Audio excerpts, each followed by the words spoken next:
Hello student, मैं पूजा पूजा law classes में आपका स्वागत है। चलिए, पिछली क्लास में हम लोगों ने भारत के संविधान को स्टार्ट किया था। संविधान क्या है उसके बारे में जाना था, फिर उद्देशिका के बारे में जाना था और उसके इन उद्देशिका को पढ़ लिया था। ठीक है, आज हम लोग उनके शब्दों को एक एक पढ़ेंगे। ओके स्टूडेंट, चलिए। तो सबसे पहला वर्ड है जैसे हम भारत के लोग। ठीक है, हम भारत के लोग का कहने का क्या मतलब कि इस शब्द में एक, मैंने कहा था ना पिछली क्लास में, एक एक शब्दों को समझेंगे। तो चलिए शुरू करते हैं। हम भारत के लोग, we the people of India. तो हम भारत के लोग, इसका क्या मतलब है? उद्देशिका का आरंभ हम भारत के लोग, we the people of India शब्द से हुआ है। ठीक है, वो तो आप लोग को दिख रहा है ना, पता ही है, हम भारत के लोग इसी से शुरू हो रहा है। इसका अर्थ ये होता है कि संविधान का मूल स्रोत, ठीक है, जो संविधान का मूल स्रोत है वो भारत की जनता है। जो भारत का मूल स्रोत है वो भारत की जनता है, वही समस्त शक्तियों का केंद्र है। यानी सब क्या है? पब्लिक ही है। ठीक है, जनता है, वही समस्त शक्तियों का केंद्र बिंदु है। इसीलिए बोला गया हम भारत के लोग। ठीक, चलिए अब आगे।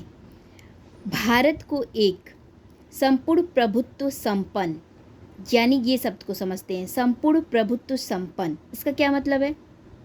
भारत अपने आंतरिक व बाह्य, जो उसके इंटरनली और एक्सटर्नली जो केसेस होते हैं, का निस्तारण करने के लिए स्वतंत्र है। ठीक है, का निस्तारण करने के लिए स्वतंत्र है। यह किसी विदेशी सत्ता या शक्ति के अधीन नहीं है। इसका कहने का मतलब यही है, किसी के अधीन नहीं है, ये संपूर्ण प्रभुत्व संपन्न है। ठीक है, ये खुद अपने मामलों का निस्तारण करने के लिए स्वतंत्र है।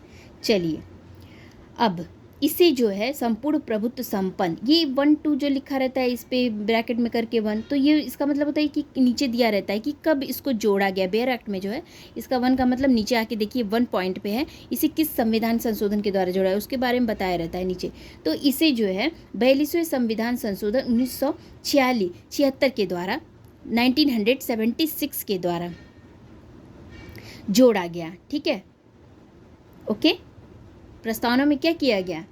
42वें संविधान संशोधन 1976 के द्वारा जोड़ा गया। ओके स्टूडेंट, चलिए अब आगे बढ़ते हैं। ये हो गया। अब समाजवादी, समाजवादी क्या होता है? सोशलिस्ट क्या होते हैं? तो इसका मतलब क्या होता है कि देश के संसाधनों पर, कहने का मतलब क्या है? देश के संसाधनों पर सभी वर्गों का समान अधिकार होगा। ठीक है, किसी से समाजवादी का लक्ष्य गरीबी, अज्ञानता, बीमारी और अवसर की असमानता को समाप्त करना है। ठीक है, इसी समाजवादी का मतलब है। ठीक, इसे भी, इस समाजवादी को, जिसमें समाजवादी, जिसमें समाज रहता है, जिसमें समाज के लोगों का एक ग्रुप है, वही क्या है? समाज है। ठीक है, तो इसे जो है समाज का, इसमें एक समाज के लिए एक लक्ष्य तैयार किया गया। लक्ष्य क्या था? कि गरीबी, अज्ञानता, बीमारी हो गया, अवसर की असमानता हो गया, इन सबों को समाप्त करना ही क्या है? समाजवादी का लक्ष्य निर्धारित किया गया है। ठीक, और किसी से कोई भेदभाव नहीं किया जाएगा, सभी वर्गों को समान अधिकार दिया जाएगा। ठीक, अब ये पंथ निरपेक्ष, और इसे समानता को भी जो है 42वें संविधान संशोधन 1976 के द्वारा जोड़ा गया प्रस्तावना में। ठीक, अब आगे बढ़ते हैं।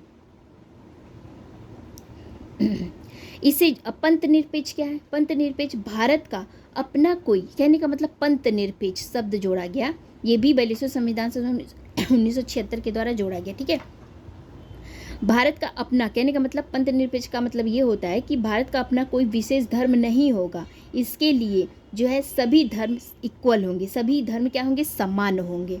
ठीक, ये बोला गया, इसीलिए इस पंथ निरपेक्ष शब्द को जोड़ा गया कि किसी भी विशेष धर्म को जो है विशेष धर्म का दर्जा या विशेष धर्म नहीं माना जाएगा। सब धर्म क्या है? सभी समान हैं। ठीक है, यही होता है इसका मतलब, किसका? धर्मनिरपेक्ष का मतलब।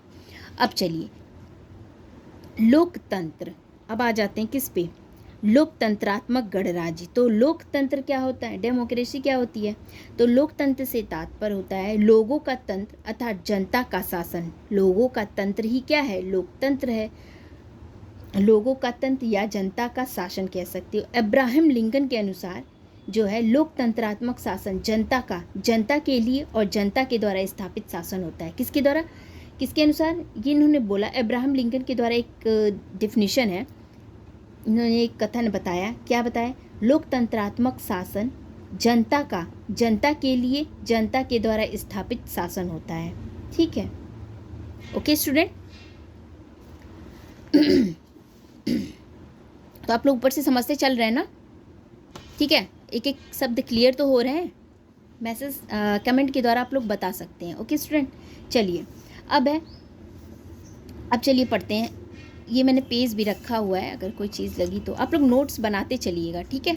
चलिए अब अगला क्या है, गणराज्य। गणराज्य का, रिपब्लिक का मतलब क्या होता है, भारत का राष्ट्राध्यक्ष निर्वाचित होगा, न कि वंशानुगत। पहले क्या होता था कि वंश के अनुसार चलता था, राजा होता था, उसका बेटे को बना दिया जाता था उत्तराधिकारी।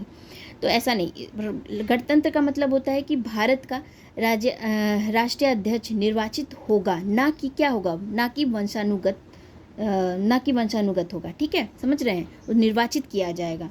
अर्थात भारत का राष्ट्रीय अध्यक्ष जनता के द्वारा निर्वाचित किया जाएगा। तो इस चीज़ गणतंत्र का मतलब होता है वंशानुक्रम ना होकर के क्या हो, राष्ट्रीय, भारत का जो राष्ट्रीय अध्यक्ष होगा उसका निर्वाचन किया जाएगा, किसके द्वारा, जनता के द्वारा। ठीक है, अब है क्या हो गया, समाजवादी पंथ निरपेक्ष लोकतंत्रात्मक गणराज्य बनाने के लिए तथा उसके समस्त नागरिकों को सामाजिक, आर्थिक तथा राजनैतिक न्याय। अब जस्टिस पे आते हैं, न्याय। न्याय के अंतर्गत समाजवाद, सामाजिक न्याय, हर व्यक्ति के साथ जाति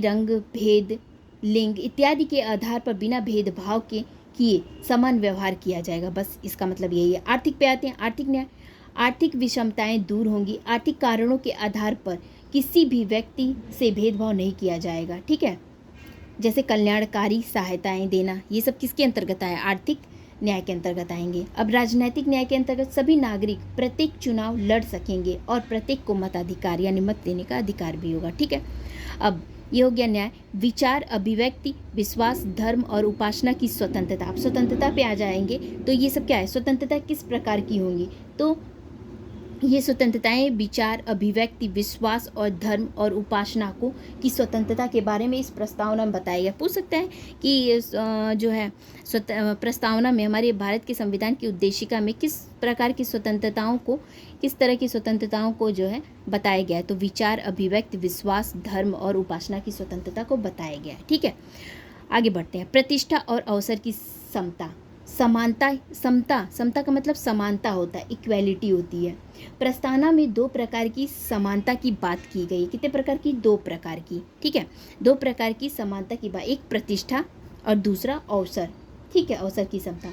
प्रतिष्ठा का मतलब सभी व्यक्ति बराबर हैं, सभी व्यक्ति को इज्जत व सम्मान के साथ जीने का अधिकार है।